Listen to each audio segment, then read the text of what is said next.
Subscribe करिए हमारे channel target UP TET CTET को और बेल आइकन को दबाइए।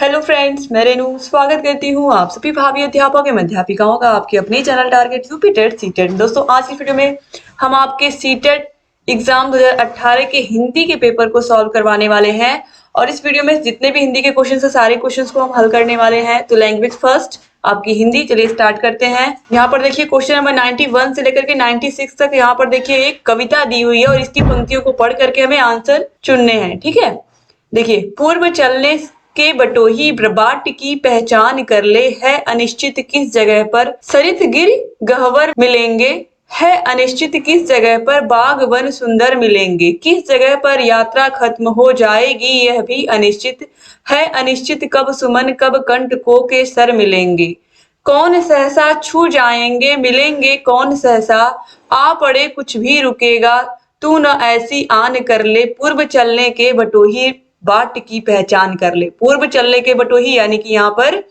यात्री की बात की जा रही है जो यात्रा कर रहा है। बाट की पहचान कर ले यानी कि अपने रास्ते की पहचान कर ले, जिस भी रास्ते पर तू चल रहा है उस रास्ते की पहचान कर ले, क्योंकि वो रास्ता अनिश्चित है, कभी भी कुछ भी हो सकता है, कभी भी तुम्हें सुंदर बाग मिल सकते हैं, सुंदर उपवन मिल सकते हैं और कंटकों से भरा भी रास्ता मिल सकता है, यानी कि सुख दुख कठिनाइयां ये सब इस रास्ते पर मिलती रहेंगी। तो एक तरीके से दोस्तों ये पूरे जीवन की यात्रा की बात यहाँ पर की गई है। कभी आप खुश रहते हो, कभी आप दुखी रहते हो, कभी कोई कठिनाई आती है, तो इस तरीके से कभी सुमन कभी कंटकों के सर मिलेंगे, यानी कि कभी खुशियां मिलेंगी कभी गम मिलेंगे। तो ये जो जीवन है ये ऐसा ही चलता रहेगा। कभी अचानक से आपको कोई बहुत बड़ा सरप्राइज मिल जाएगा, बहुत तेजी से खुश हो जाओगे। ठीक है, तो कभी भी कुछ भी हो सकता है, यही यहाँ पर बताने का प्रयास किया गया है।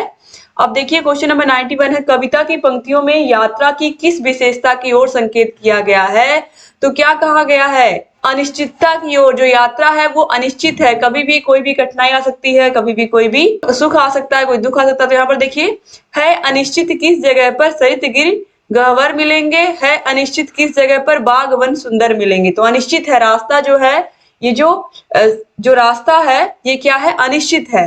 क्वेश्चन नंबर 92 है, कविता में आए सुमन और कंटक किस भाव के प्रतीक हैं। तो सुमन मतलब फूल, कंटक मतलब कांटे, फूल और कांटे यानी कि सुख और दुख। तो यहाँ पर आप देखिए राइट आंसर क्या है, सुख और दुख, यानी कि जीवन की यात्रा जो है इसमें सुख भी मिलेंगे इसमें दुख भी मिलेंगे। क्वेश्चन नंबर 93 है, कविता की पंक्तियों में कवि व्यक्ति को किस बात की प्रेरणा दे रहा है। कविता की जो पंक्तियां उसमें जो कवि है वो यात्री को किस प्रकार की प्रेरणा दे रहा है, हर स्थिति में साहस दिखाने की, पर्वतों को देखकर न डरने की, गहरी नदियों से न डरने की, या हर स्थिति में आगे बढ़ने की। तो हर स्थिति में आगे बढ़ने की ही बात यहाँ पर कही गई है। तो ऑप्शन नंबर 4 जो है वो सही हो जाएगा, क्योंकि यहाँ पर बार बार ये चीज बताई गई है कि यात्रा अनिश्चित है, लेकिन तुम्हें रुकना नहीं है, तुम्हें क्या करना है, हर स्थिति में चाहे जो भी परिस्थिति आएगी, चाहे बाग वन सुंदर मिले, चाहे कंटक और सुमन मिले, लेकिन हमें हमेशा क्या करना है, रास्ते पर आगे चलना ही चलना है। ठीक है, इसके बाद देखिए क्वेश्चन नंबर 94 है, इस जीवन यात्रा में कुछ भी निश्चित नहीं है, सब कुछ निश्चित है, सब और मुश्किलें ही हैं और सब और सुख ही। राइट आंसर है कुछ भी निश्चित नहीं है, ऑप्शन नंबर 1 जो है ये सही हो जाएगा, क्योंकि यहाँ पर क्या कहा है, जीवन यात्रा जो है वो अनिश्चित है, कुछ भी हमें कभी भी मिल सकता है यात्रा में। क्वेश्चन नंबर 95 है, दिए गए शब्दों में से सरित का समानार्थी शब्द कौन सा नहीं है। नहीं है, ध्यान दीजिएगा दोस्तों, कभी भी क्वेश्चन आप पढ़िएगा तो नहीं जरूर देखिएगा, क्योंकि कभी कभी क्या होता है इसी की वजह से क्वेश्चन गलत हो जाता है। तो यहाँ पर दिया हुआ तटिनी, जयमाला, नद और प्रवाह। दोस्तों यहाँ पर जो तटनी है, जयमाला है, नद है, ये तीनों ही सरित के समानार्थी शब्द हैं, लेकिन जो प्रवाह है ये सरित का समानार्थी शब्द नहीं है। तो ऑप्शन 4 सही हो जाएगा। क्वेश्चन नंबर 96 है, अनिश्चित शब्द में कौन सा प्रत्यय आ सकता है। तो अनिश्चित, अनिश्चितता हो जाता है, इसका अनिश्चितता हो जाता है। तो इस तरीके से यहाँ पर देखिए ऑप्शन नंबर 4 जो है ता, ये सही। अनिश्चित में ता प्रत्यय, यहाँ पर हम ता प्रत्यय जोड़ करके इसको अनिश्चितता बना सकते हैं। अब यहाँ पर देखिए फिर हमें एक पैराग्राफ मिल रहा है, लेकिन ये क्या है, ये गद्यांश है। ठीक है, इस अनुच्छेद को पढ़ करके हमें क्वेश्चन नंबर 97 से लेकर के 105 यानी कि 105 नंबर तक के प्रश्नों को हमें हल करना है। तो स्टार्ट करते हैं, बहुत ही आसान सा है। राष्ट्रीय पर्वों और सांस्कृतिक समारोहों के दौरान गीत गाए जाएं, कविताएं सुनी और सुनाई जाएं, इसे लेकर माता पिता, स्कूल और समाज में व्यापक सहमति है। लेकिन गीत कविताएं बच्चों के जीवन में रस बस जाएं, वे उनका भरपूर आनंद लेने लगे, खुद तुकबंदियां करने लगे, रचने लगे यानी कि रचनाएं भी करने लगे, यह माता पिता को बिल्कुल मंजूर नहीं है। माता पिता को लगता है ऐसा करते हुए वे उस राह से भटक जाएंगे जिस राह पर वे उन्हें चलाना चाहते हैं। यानी कि माता पिता को लगता है कि बच्चे अगर गीत कविताएं कहानियां सुनाने लगे या सुनने लगे या वो खुद रचना करने लगे तो माता पिता को लगता है कि जिस लक्ष्य के लिए वो पढ़ाई कर रहे हैं वो उस लक्ष्य से भटक जाएंगे। जिस राह से वे उन्हें अपनी सोची हुई मंजिल पर पहुंचाना चाहते हैं, उनकी शिक्षा में यह निश्चित है कि बच्चे वैसा कुछ भी नहीं करें जो वे करना चाहते हैं, बल्कि वे वैसा करें जैसे माता पिता चाहते हैं। यानी कि माता पिता ही बच्चों का लक्ष्य डिसाइड करते हैं। उनके भीतर बच्चे के स्वतंत्रता पूर्वक सीखने की प्रक्रिया के प्रति सतत संदेह और गहरा डर बना रहता है। यही हाल स्कूल का भी है। गीत कविता स्कूल और कविताओं की रोजमर्रा की गतिविधि का हिस्सा बन जाएं, यह स्कूल को बिल्कुल मंजूर नहीं है कि स्कूलों में रोज गीत कविताएं ये सब बच्चे गाएं या बच्चे इसकी प्रस्तुति करें या इस तरीके की गतिविधि करें, ये स्कूल को भी मंजूर नहीं है। स्कूल को लगता है इन सब के लिए समय कहाँ है, यह पाठ्य पुस्तक के बाहर की गतिविधि है। यानी कि ये इन सब के लिए समय भी नहीं है और ये सब किताबों के बाहर की गतिविधि है, तो इसको पढ़ाने करके हम उसका जो समय है स्कूल का उसको हम बर्बादी करेंगे। शिक्षक और शिक्षा अधिकारी यही चाहते हैं, शिक्षक पहले परीक्षा परिणाम बेहतर लाने के लिए ही काम करें। यानी कि बस शिक्षा अधिकारी भी चाहते हैं कि बच्चों का परिणाम अच्छा हो, शिक्षकों से बस यही उम्मीद रखते हैं कि वो परिणाम बेहतर लाएं। इसके बाद दूसरी ओर संस्कृति और समाज में गीत कविता की जो जगहें थी वे जगहें लगातार सीमित हुई हैं। गीत गाने सुनने सुनाने के अवसर हुआ करते थे, वे अवसर ही गीत कविताओं को गुनगुनाते रह सकने के लिए याद करने को प्रेरित करते थे, सहेजने और रचने के लिए प्रेरित करते थे, उनमें कुछ जोड़ने के लिए प्रेरित करते थे। इन सब के लिए अतिरिक्त प्रयासों की जरूरत नहीं पड़ती थी, वह जीवन शैली का स्वाभाविक हिस्सा थी। बच्चों के लिए पढ़ाई से अधिक खेलने कूदने के लिए समय और जगहें थी। खेलने कूदने की मस्ती के दौरान ही उनके बीच से सतत ही नए खेलों, तुकबंदियों और खेल गीतों और बाल गीतों का सृजन भी हो जाया करता था। उनकी ये रचनाएं चलन में आ जाया करती थी, जबान पर चढ़ जाती थी और सालों साल उनकी टोलियों के बीच में बनी रहती थी। समय के साथ उनमें कुछ भी कमी पाए जाने पर संशोधित भी होती रहती थी। तो इस तरीके से पहले बच्चे किस तरीके से गीत कविताओं को किस तरीके से वो यहाँ पर यूज करते थे अपने दैनिक जीवन में और वो रचनाएं भी करते थे।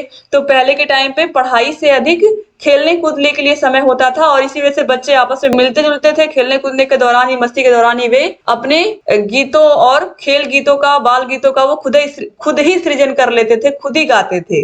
लेकिन आज के समय में माता पिता भी नहीं चाहते बच्चे ये सब करें और स्कूल भी नहीं चाहता क्योंकि समय ही नहीं है।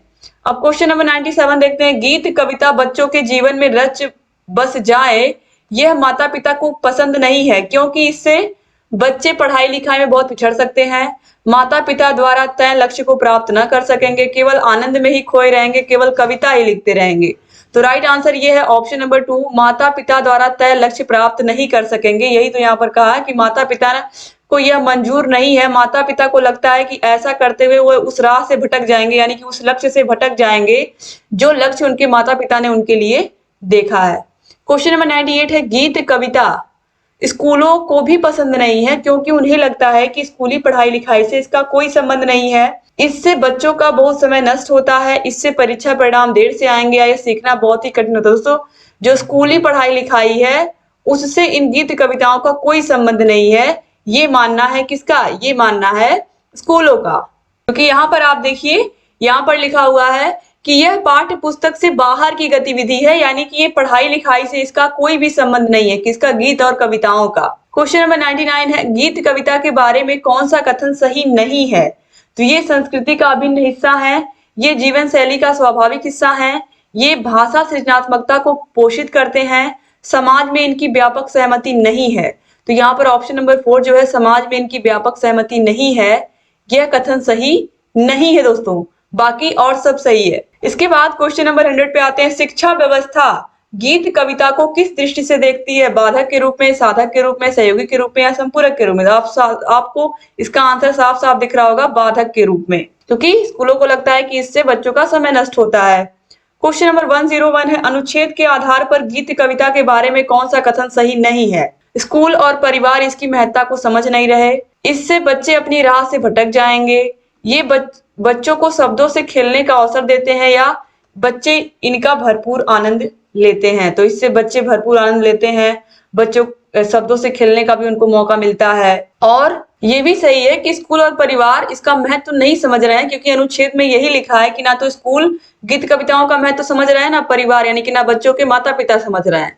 तो यहाँ पर इससे बच्चे अपनी राह से भटक जाएंगे, यह कथन सही नहीं है। ठीक है, अनुच्छेद के अनुसार। इसके बाद आगे बढ़ेंगे हम। क्वेश्चन नंबर 102 यानी कि 102 है, बच्चों के लिए लक्ष्य निर्धारित कौन करता है? तो अभी आपने देखा कि बच्चे के माता पिता जो होते हैं वो उनके लिए लक्ष्य का निर्धारण करते हैं। क्वेश्चन नंबर 103 यानी कि 103 है, कविताएं सुनी सुनाई जाए में क्रिया है आकर्मक, सकर्मक, प्रेरणार्थक या द्विकर्मक। दोस्तों तो कविताएं सुनी और सुनाई जाए, इसमें सकर्मक क्रिया है, क्योंकि इसमें काम हो रहा, आप देख रहे हो।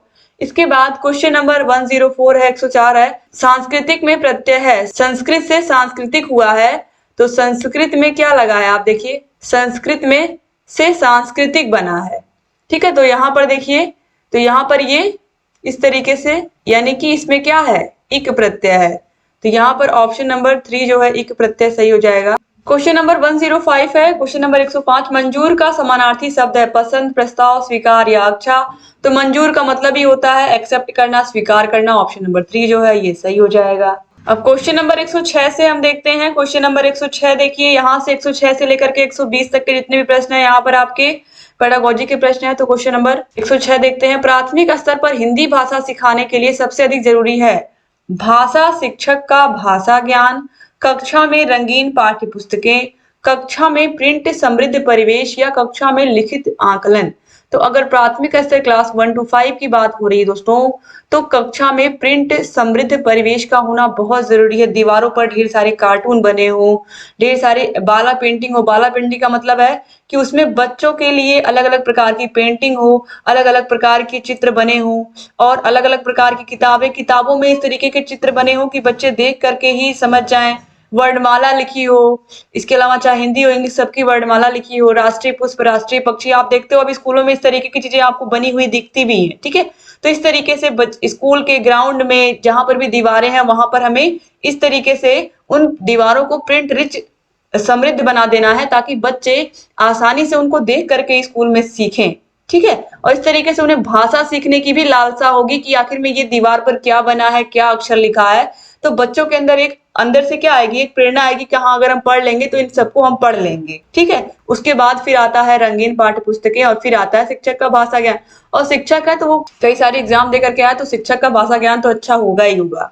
ठीक है, इसके बाद क्वेश्चन नंबर 107 है, बच्चे बोलचाल की भाषा का अनुभव लेकर विद्यालय आते हैं, इसका निहितार्थ है। अब बच्चे जिस भी माहौल से आ रहे हैं, जिस भी इन्वायरमेंट से आ रहे हैं, जो भी उन्होंने अपने माता पिता अपने परिवार से जो भी भाषा सीखी है वो स्कूल में लेकर के ही तो आ रहे हैं। अब देखिए इससे इसका निहितार्थ क्या है, बच्चों को बोलचाल की भाषा ना सिखाई जाए, ऐसा बिल्कुल नहीं है। अगर नहीं सिखाई जाएगी तो बच्चे स्कूल में कैसे अपनी बात को कह पाएंगे शिक्षकों से। बच्चों की बोलचाल की भाषा को सुधारा जाए, बच्चों के भाषाई अनुभवों का उचित प्रयोग किया जाए, या बच्चों के भाषाई अनुभवों को कक्षा से बाहर रखा जाए। राइट आंसर है बच्चों के भाषाई जो अनुभव है, जो भी वो अपने इन्वायरमेंट से लेकर के आ रहा है, अपने परिवेश से लेकर के आ रहा है, अपने घर से, उसके जो अनुभव है उनका हमें उचित प्रयोग करना है। तो ये सबसे अच्छा तरीका है। जरूरी नहीं कि बच्चा गलत भाषा सीख करके आ रहा है और हमें उसे सुधारना ही है, तो हम पहले से ही क्यों ये दिमाग में बिठाएं। तो राइट आंसर ऑप्शन नंबर 3 है। क्वेश्चन नंबर 108 है, भाषा सीखने सिखाने से आप किसे सबसे अधिक महत्वपूर्ण मानते हैं? भाषा सीखने सिखाने में आप किसे सबसे ज्यादा इंपॉर्टेंट मानते हो? संज्ञानात्मक विकास को, सामाजिक अंतःक्रिया को, दृश्य श्रव्य सामग्री को, या बाल साहित्य को?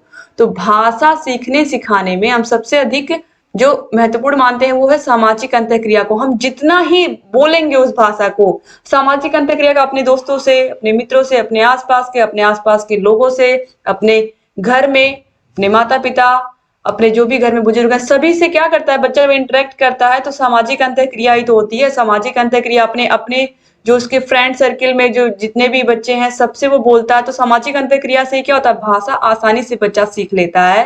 तो ये सबसे सरल माध्यम है, सबसे महत्वपूर्ण भी है। क्वेश्चन नंबर 109 है, हिंदी भाषा शिक्षक का यह प्रयास होना चाहिए कि वे बच्चों की भाषा संबंधी सहज रचना शक्ति को बढ़ने के अवसर दें, बच्चों की मातृभाषा के स्थान पर हिंदी भाषा को ही कक्षा में स्थान दें, बच्चों द्वारा मानक भाषा का ही प्रयोग करने के लिए अवसर दें, ऐसा नहीं है, बच्चों को शिक्षाप्रद बाल साहित्य पढ़ने के लिए भरपूर अवसर दें, तो यहाँ पर दोस्तों देखिए, हिंदी भाषा शिक्षक का यह प्रयास होना चाहिए कि वे बच्चों की भाषा संबंधी जो सहज रचना शक्ति है उसको वो बढ़ने का अवसर दे। ये सबसे अच्छा आंसर है। क्यों? क्योंकि बच्चे जो भी सीख करके आ रहे हैं या जो क्लास में सीख रहे हैं, वो अगर उस भाषा से वो कोई कहानी लिख रहे हैं, कोई कविता लिख रहे हैं, तो इससे उनकी रचना शक्ति में तो वृद्धि हो ही रही है, उनकी क्रिएटिविटी में तो वृद्धि हो ही रही है। लेकिन इससे क्या हो रहा है, इससे बच्चों की जो भाषा है वो भी अच्छी बन रही है। तो अपनी भाषा में वो किसी भी कविता को, कहानी को, कुछ भी लिख रहे हैं, तो इस तरीके से इनकी रचना शक्ति और बढ़ भी रही है। तो भाषा संबंधी जो सहज रचना शक्ति है उसको हमें बढ़ने का अवसर देना चाहिए। ठीक है। और बाल साहित्य पढ़ने से भी उनकी जो भाषा सीखने की क्षमता है वो बढ़ेगी। लेकिन सबसे अच्छा तरीका ये ऑप्शन नंबर 1 ही है। क्वेश्चन नंबर 110 है, कक्षा 5 के बच्चों के भाषा आकलन के संदर्भ में आप किस सवाल को सबसे कमजोर मानते हैं? केशव सबसे क्या कहता होगा? कल्पना करके केशव के शब्दों में लिखो। यदि इला तुम्हारे स्कूल में आए तो उसे किन किन कामों में परेशानी होगी? अपने दोस्तों से पूछकर पता करोगी कौन किस बात से घबराता है। ईदगाह कहानी में हामिद ने मेले में क्या खरीदा? कक्षा 5 के बच्चे हैं, तो यहाँ पर देखिए जो ऑप्शन नंबर 4 है, ये तो कोई कहानी है, उस कहानी में से उसने मेले में क्या खरीदा, इससे तो यह सबसे कमजोर हो जाएगा भाषा के आकलन के लिए। क्योंकि और जितने भी यहाँ पर ऑप्शन 1, 2, 3 आप देख रहे हो, ये सभी बच्चे के इन्वायरमेंट संबंधित, केसो उसके क्लास का है। अगर इला उसके स्कूल में आती है, या फिर हो सकता है इला उसके पड़ोस में रहती हो या उसकी मित्र हो, ठीक है, तो वह स्कूल में आए तो वह उसे किन किन कामों में परेशानी होगी। और अपने दोस्तों से पूछकर पता करो कि कौन किस बात से घबराता है, तो इससे भाषा आकलन में मदद होगी। क्योंकि बच्चा अपने परिवेश की चीजों को सीख करके, अब उसने मेले में क्या खरीदा तो वो कुछ शब्द बता देगा उसने क्या खरीदा, बच्चा केवल शब्द ही बताएगा ना। और इससे क्या होगा, वो वाक्यों का निर्माण करेगा। इन सभी क्वेश्चन से बच्चा वाक्यों का निर्माण करेगा। और ये कक्षा 5 का बच्चा है, इसे वाक्यों का ही निर्माण हमें करवाना है, शब्दों का नहीं कि कक्षा 1, 2 का बच्चा नहीं है। ठीक है। तो इसलिए यहाँ पर ऑप्शन 1, 2, 3 जो है ये सबसे अच्छे हैं। लेकिन यहाँ पर सबसे कमजोर पूछा तो सबसे कमजोर यही है कि ईदगाह कहानी में हामिद ने मेले में क्या क्या खरीदा। ठीक है। तो यहाँ पर ऑप्शन नंबर 4 जो है ये सही हो जाएगा, ये सबसे कमजोर है। क्वेश्चन नंबर 111 है, भाषा का अति महत्वपूर्ण प्रकार है सुनना, अक्षर ज्ञान, संप्रेषण या लेखन। तो संप्रेषण सबसे महत्वपूर्ण कार्य है। संप्रेषण का मतलब होता है, आप सभी को पता है, कम्युनिकेशन, यानी कि हम अपने भावों को, विचारों को दूसरों के समक्ष प्रकट करते हैं और दूसरे हमारे भावों को, हमारे विचारों को समझ करके वो क्या करते हैं, फिर वो भी उस पर डिस्कशन करते हैं या उन प्रश्नों का जो भी हमने पूछा उनसे वो उनका उत्तर देते हैं। तो इस तरीके से जो संप्रेषण होता है ये भाषा के लिए बहुत जरूरी होता है। क्योंकि क्लास में अगर टीचर ही केवल हिंदी हिंदी बोलते रहेंगे तो बच्चे कैसे सीखेंगे? बच्चों से भी बुलवाना है, शिक्षक तो बोल ही रहे हैं, बच्चों से भी हमें उस भाषा को बुलवाना है। तो इस तरीके से जो संप्रेषण है, ठीक है, संप्रेषण जो है ये होना चाहिए। क्वेश्चन नंबर 112 है, सुनने और लिखने की कुशलता का आकलन करने का सबसे अच्छा तरीका क्या है? कविता सुनाना और शब्दशः लिखना, कविता सुनकर प्रश्नों के उत्तर लिखना, सुनी हुई कहानी को अपने शब्दों में लिखना या सुनी हुई कहानी को शब्दशः लिखना। तो सुनी हुई कहानी को अपने शब्दों में लिखना ये सुनने और लिखने की कुशलता के आकलन का सबसे अच्छा तरीका है। क्योंकि बच्चे ने कहानी सुनी, अब उस कहानी को वो अपने शब्दों में लिखेगा। ठीक है, अपने शब्दों में। जितने भी बच्चे क्लास में, अगर 30 बच्चे हैं तो 30 के 30 अपने अपने शब्दों में लिखेंगे। तो आप देखोगे हर एक बच्चे का जो माइंड होगा वो अलग होगा और हर बच्चा अलग अलग आपको रचना करके दिखाएगा एक ही कहानी का। क्वेश्चन नंबर 113 है, सार्थक पढ़ते समय कभी कभी वाक्यों और शब्दों की पुनरावृत्ति करता है। कोई बच्चा सार्थक जब वो वाक्यों को पढ़ता है, शब्दों को पढ़ता है, तो कभी कभी क्या करता है, वो वाक्यों को फिर से पढ़ता है। जैसे कि राम स्कूल जाता है तो वह 2 बार उस वाक्य को पढ़ेगा कि राम स्कूल जाता है, हाँ राम स्कूल जाता है। फिर शब्दों की भी पुनरावृत्ति करता है। तो यह भाषाई व्यवहार क्या दर्शा रहा है? बच्चा पढ़ते समय ये क्रियाकलाप कर रहा है। वो बार बार दोहराने का मतलब क्या है? किसी भी वाक्य को वो 1 से 2 बार दोहरा रहा है कभी कभी, और कभी कभी किसी शब्द को भी 2 बार पढ़ रहा है। तो वह पढ़ने में अधिक समय लेता है ऐसा नहीं है, और वह अटक अटक कर ही पढ़ सकता है ऐसा बिल्कुल नहीं है। किसी बच्चे के बारे में ये तो हम कह ही नहीं सकते। वह समझ के साथ पढ़ने की कोशिश करता है, फिर है उसे लंबे शब्दों को पढ़ने में कठिनाई होती है, ऐसा नहीं है। वह समझ के साथ पढ़ने की कोशिश कर रहा है। जो कहानी पढ़ रहा है, वो जो कविता पढ़ रहा है, उसको वह समझ समझ के पढ़ रहा है, इसीलिए वो वाक्यों को और शब्दों को रिपीट कर रहा है जो उसको थोड़ा कम समझ में आ रहा है। वो समझ करके पढ़ने की कोशिश कर रहा है। क्वेश्चन नंबर 114 है, हिंदी भाषा में आकलन का उद्देश्य नहीं है बच्चों की भाषाई प्रगति को अभिभावकों और अन्य शिक्षकों को बताना, भाषा सीखने के संदर्भ में प्रत्येक बच्चे की विशेष आवश्यकता की पहचान करना, भाषा सीखने सिखाने की प्रक्रिया को उन्नत बनाना, या बच्चों की भाषागत त्रुटियों की ही पहचान करना। दोस्तों यहाँ पर जो राइट आंसर है वो है ऑप्शन नंबर 4, बच्चों की भाषागत त्रुटियों की ही पहचान करना। भाषागत त्रुटियों की ही केवल हमें पहचान नहीं करना है, बल्कि भाषा में जो व्याकरण है, शैली है, उसके प्रकार है इत्यादि की भी व्यवस्था हमें सुनिश्चित करनी है। ठीक है, तो इस तरीके से यहाँ पर जो ऑप्शन नंबर 4 है कि भाषा आकलन का उद्देश्य नहीं है, तो बच्चों की भाषागत त्रुटियों की ही पहचान करना। ठीक है, बाकी और सब आकलन के क्या हैं, उद्देश्य हैं। ठीक है, क्योंकि बच्चे जब कोई भी चीज आप बच्चों का भाषा का आकलन आप कर रहे हो तो बच्चे की क्या विशेषता है इस पर भी हमें ध्यान देना है, बस केवल त्रुटियों पर ही हमें पूरा फोकस नहीं करना है।